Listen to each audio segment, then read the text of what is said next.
Hello, I'm Kimberly Parnell, and you are listening to Engaging Texas Families, a podcast from the Parent and Family Engagement Statewide Initiative of Texas. Let's jump into today's episode. Welcome back to another exciting episode of Engaging Texas Families. Today, we're joined by Eric Phillips. Eric works for Arlington ISD as the Coordinator of Family Engagement. Eric, we're excited you've joined us today to talk about all things education and parent and family engagement. Thank you. Thanks for the invitation. You are so welcome. Let's start off. Why don't you tell us a little bit about yourself and just your career in education, maybe just your careers in general, and then that'll give us something to launch from. Sure. I have been in education for 13 years. I'm sorry, 13 years. You're good. Start- Sometimes it all runs together. It's okay. Started in Mansfield Summit High School as a student and family engagement specialist on the campus level and working with students and families around family engagement. And then I came to Arlington in 2016 as a family engagement specialist. And I've been here now 10 years, and now I'm a coordinator. Prior to that, I spent 13 years in ministry. Prior to that, 20 years in corporate America as a working for Allstate Insurance Company. So bring years of background in different spaces to this job that I do today.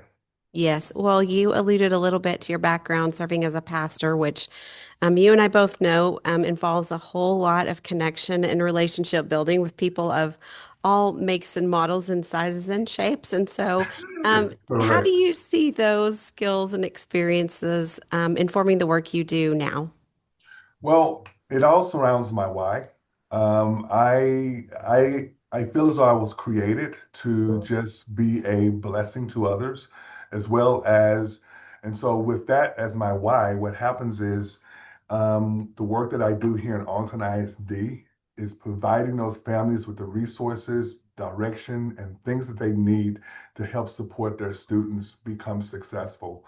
So with that in mind, that feeds me and it feeds my drive to be able to do the work that I do, creating those spaces and those environments where families connect, as well as providing that opportunity for students to be successful. I love it. Are there any other parallels that you've noticed between that occupation or maybe even your insurance occupation between that and what you're doing now? Yeah, there are several things. Just the heart, Mm, seeing people for who they are and how they show up. And as far as ministry itself, no matter where ministry goes outside the church. right. So what I see, what I do here, it is ministry from in my perspective. It is ministry. When like right now, we're doing enrollments here in our building, where families are coming in, enrolling in school for the next school year, meeting those families, having conversations with those families, identifying what those needs are, how we can better support them to support their kids. Because at the end of the day, we want all our students to be successful. And Right. in order for our kids to be successful, our families have to be successful. So providing them the tools that they need in order to help support that has been a blessing. So that's ministry in itself. So that's a parallel for sure. Yeah, my dad used to always say when I was growing up that he was an outside salesman, and he used to say, "You have something in common with everyone." And I think those are sometimes the basis of the conversations that we Yeah. have in our everyday lives, and especially our lives in education. Well, you've alluded to it, but you have a wealth of experience in connecting people with various backgrounds. What are some common misconceptions or barriers that you've observed that can hinder effective family engagement? Um, one of them is just believing we say that we believe that when families are engaged in our students' education, they're more successful. That's words, but actually putting that to action. And a lot of times, so goes your leadership, so goes your engagement in your district as well as on your campuses. So I can believe that it's important for families to be engaged in the kids' education, but how do I act that out? So some of the barriers is that we want families to be there when we want them there, not from the beginning to the end. So we create this sometimes a belief that families can be a hindrance to what we do instead of a support to what we do. Another hindrance is how we see families. We have to reshape how we see families. Our families that we see every day, they show up in different ways.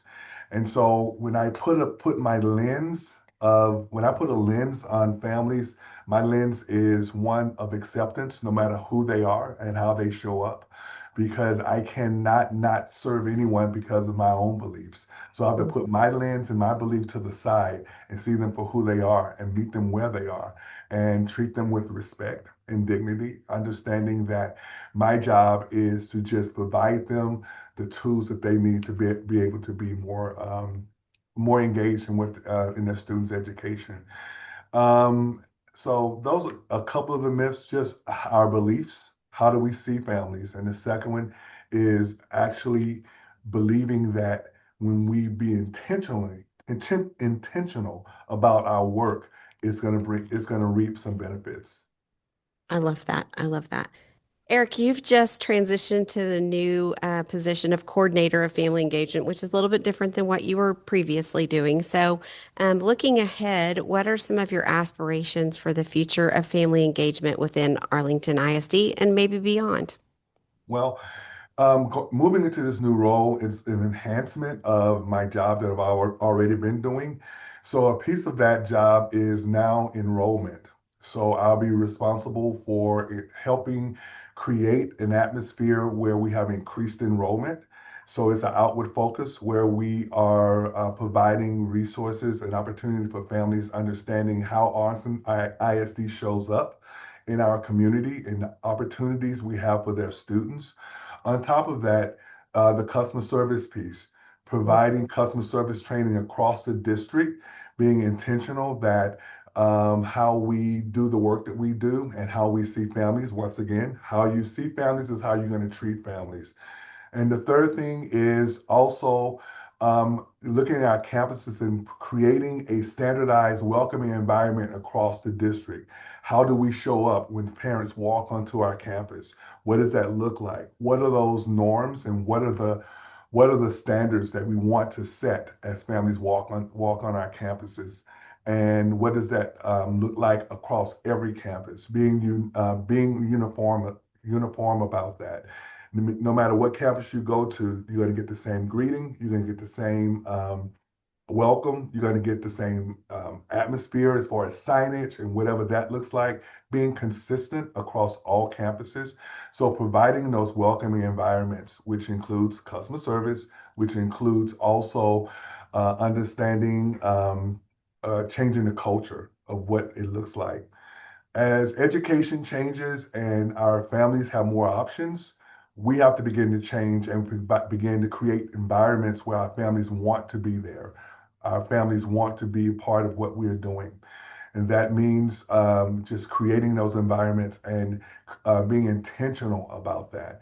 And so that's some of my new role that I'll be doing on top of continuing to do my training, professional development, teaching teachers on how to work with families and teaching families how to work with our students. We use a triangle model here in the district.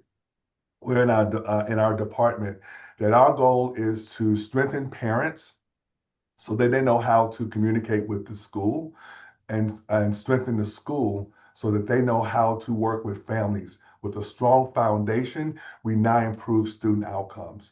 So creating that environment and that atmosphere where they both coexist and understand how they show up in their students' learning, we continue to build that model. So I will continue to do some of those things as well as I'm still going to be doing a lot of our community programming.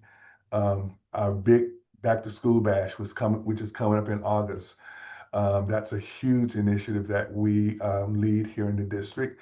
So heading that up as well as our Father Fest, which is a culmination of our fatherhood programming, as well as our family expo.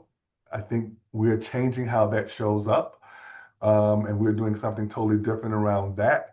And so those are some of the things I'll be doing throughout the year. You just have so much free time, it sounds like. Like, I don't, when do you sleep, Eric? Let, Hey, we're gonna make it happen. there you go. I love your attitude about it. Hey, let's go back to that customer service piece for just a second. Tell me why you feel like that's so important for families and a goal that you guys wanted to make happen. Well, it's no different than when I go to Chick-fil-A, no different Right. when I go to other places. How I'm greeted, how I'm served, how I'm seen, and how I am interact with that environment. It creates that longing and welcoming. So when we talk about customer service, we're talking about creating an atmosphere where everybody is treated the same, no matter how they show up on campus, how we handle conflict, how we do our first communication when a family walks through the door. Even as we are looking at our registration process, if a parent walks on your campus and that's not their campus, it doesn't matter. You get them enrolled in school, you get them do a soft transfer to the right campus, and you send them over there. We don't just send families away. We want to treat every family with respect and dignity. And it goes right back to my conversation. How I see families is how I'm going to treat families. How I Right. believe what I believe about families is how I'm going to respond and treat them. So every family is important. Every family brings value, and every family is a part of what we want in Arlington ISD. I love that. And you said it earlier. Families now more than ever have a choice where they can send their kids and what they want for them to be involved in. And I think it is a wake-up call for us as educators in the public setting to say, hey, I got to put my best foot forward every single day. And I might be tired. And it might have been a really crazy day in the front office, but what am I going to do to make sure that when that mama walks in her pajamas with a crying baby on her hip, she's treated the same as the dad who walks in a business suit, and Exactly. he's there for a meeting. So I love that you guys have created that as a goal and you're working towards it. Okay, switching gears just a tiny bit. I know you particularly love engaging dads. I know this is something that makes your heart beat, and your face is smiling just looking at me right now. So tell us about that and why you feel like it's so important. Um, it's important because dads bring a different perspective to the process. Yep. Dads bring a different um, bring different values. When you think of education, the first thing when we think about when we call home, we call home to talk to mom. That's a traditional environment.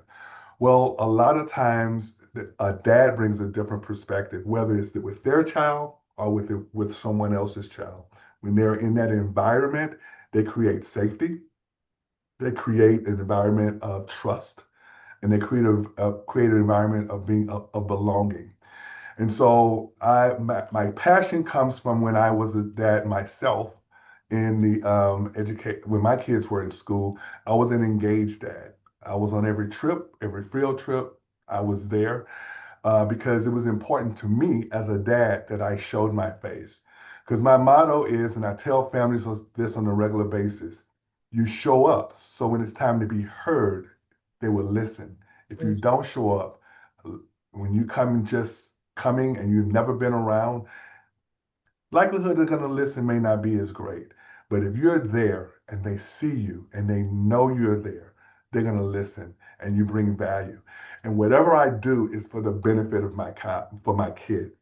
So that's my passion for it. And so the work we're doing here around our dad's initiative is we're doing, we call it Fathers and Families.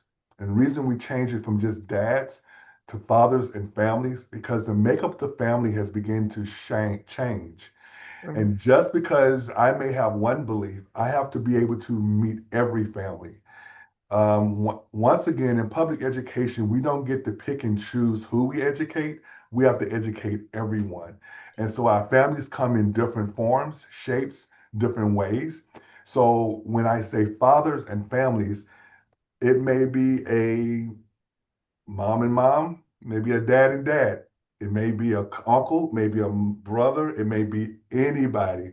So it comes in different forms. So our goal was to be inclusive of all individuals. So fathers and families is what we shape it as, our Fathers and Families Initiative. Some of the things we do, we have our Fatherhood Coalition, which is a district-wide where we bring all the dads from all the campuses together quarterly. And we talk about how can you show up on your campus? What are some of the things that you do what are some of the things you can do to help support your campus and their needs and what's going on their campuses? And this same coalition, if a campus calls and says, "Hey, we want to start a dads club," we send the men from the coalition to those campuses to help start those dads clubs, to actually be a part of that process, showing those dads how to process through that. So the key is building the dads' capacities so that they can go out and now help others and support other campuses. Because with 72 campuses, it's very hard for two people to manage that entire process.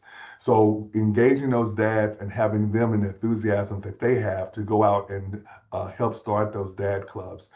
Also, our dads initiatives, we have what we call Reading Beyond, where we're teaching, helping dads read with their kids. And it's a initiative where the dads are required to read 12 books throughout a period of time throughout the school year. And what we're doing, we're at the same time we're trying to improve the literacy and the reading skills of our students, but at the same time build relationships with dads, where dads are doing one-on-one with their kids. And at the end, if you've read your 12 books, what we do, we send the dad and the student to Camp Thurman, which is an interactive game, interactive team building type place where they have zip lines, they have all type of games that they can play together where the dads are playing with their students and interacting with their students. Everything we do with dads, we try to do it interactive. And then plus only at our Title I campuses, we do social emotional learning with dads where our facilitator goes in and creates activities around social emotional learning. But at the same time, dads are doing STEM activities, building different games and stuff with their kids. At the same time, they're getting a lesson on how to communicate with their kid, how to talk through certain social emotional situations. And so that has been a great connector with a lot of fathers because a lot of times building the dad's capacity to know how to understand how to communicate with their child and how to ask those certain questions. But we do it through games and through STEM activities. We have recess with dads, where we on our campuses, there are several campuses that have recess. Dads come in and they play with the kids throughout recess, hang out with the kids on the playground and do those type activities. And so those are just some of the things we're doing around the Dads Initiative, Fathers Initiative, to create an atmosphere where dads feel included. And I mentioned our Father Fest earlier. This year, we had over 1,100 people attend Father Fest, where you had dads and their families coming together to celebrate responsible fatherhood. And it's a culmination of all the year's activities. And the Dads Club, the coalition, each year they plan the car show. They put on the car show and they plan the car show for the event. So those are some of the things we do around dads clubs. And just to have dads call me or text me after school is out. Hey, Eric, this is what I'm doing. Hey, I had a dad just text me the other day. He's moving from elementary to junior high.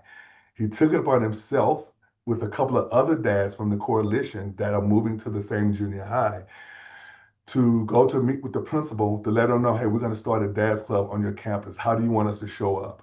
And he called to let me know we had the meeting. It was exciting. I'm like, awesome, dude. And so we will come alongside them and support how we can to help them get that started on that campus. And then it just migrates from there.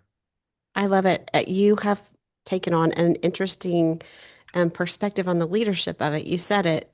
two people can only do so much, but you've empowered those dads and Correct. you've raised them up. It hasn't happened accidentally. You've invested time and energy in them, and you've raised up the next generation of leader who then will raise up the next Next generation. And generation. I love, love, love it. Great job.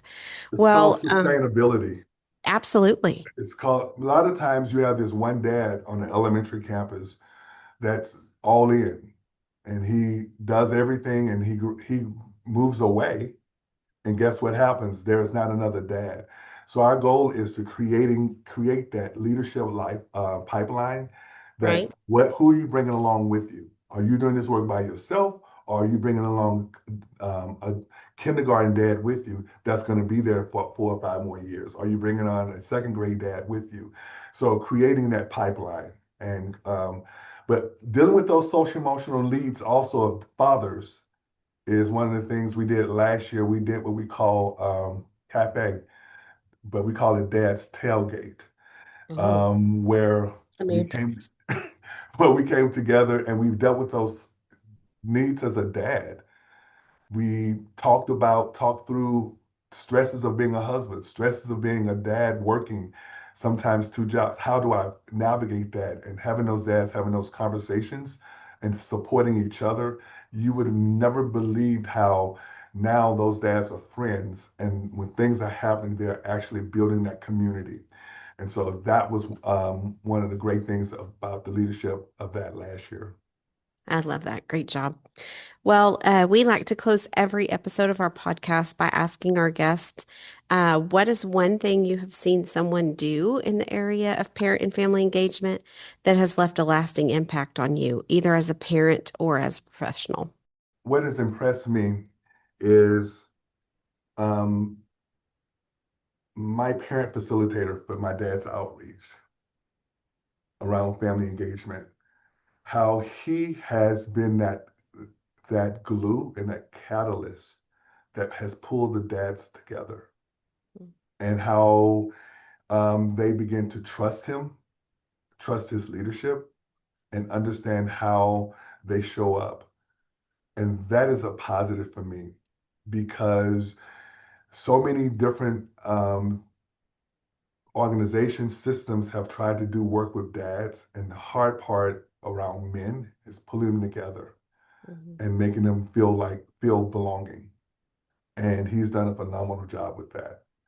I talked about the work, but that work wasn't done it was done through him, by him, and his passion for that. And his name is Gary, and Gary's done a phenomenal job.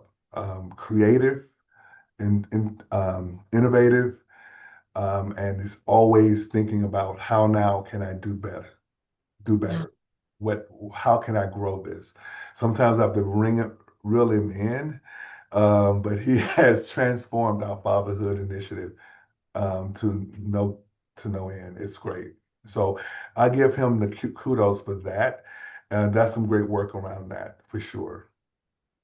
I've heard someone say before, knowledge makes us smarter, but community really makes us better. And it sounds Better. like he's embodied that whole thing for you. Yes. Yes. Well, Eric, thank you so much for being with us today. I feel like I should give you permission to go take a nap because it sounds like you might need one of those. Or maybe you're the person who doesn't ever slow down to take a nap. I don't know. That's Oh, probably accurate too. I know, and my wife would tell you if he's not doing something, he's bored or he's depressed. I'm like, I'm trying to learn how to calm down and not do so much because I don't. This is not my only job. I'm also the president of my National Alumni Association, so I it's just constant going. And hey, I'm gonna have to slow down one day though. That's right. Hey, but you know what? I think that that speaks to just who you are as a person. You believe in building relationships with people, whether that's at church or in your alumni association or in your job. And I just want to say personally, thanks for your leadership across our state. You're someone sometimes when we have a question or we want to ask a question about a best practice in our office, you are always a trusted source of Thank you. information and a voice of wisdom sometimes to say, hey, have you thought about it this way? And I love that about you. So keep up the Thank good work. We appreciate all you do for our families across the state, but also apparently what you're doing for people across the nation. So I know that doesn't go unnoticed. Thanks so much for joining us today.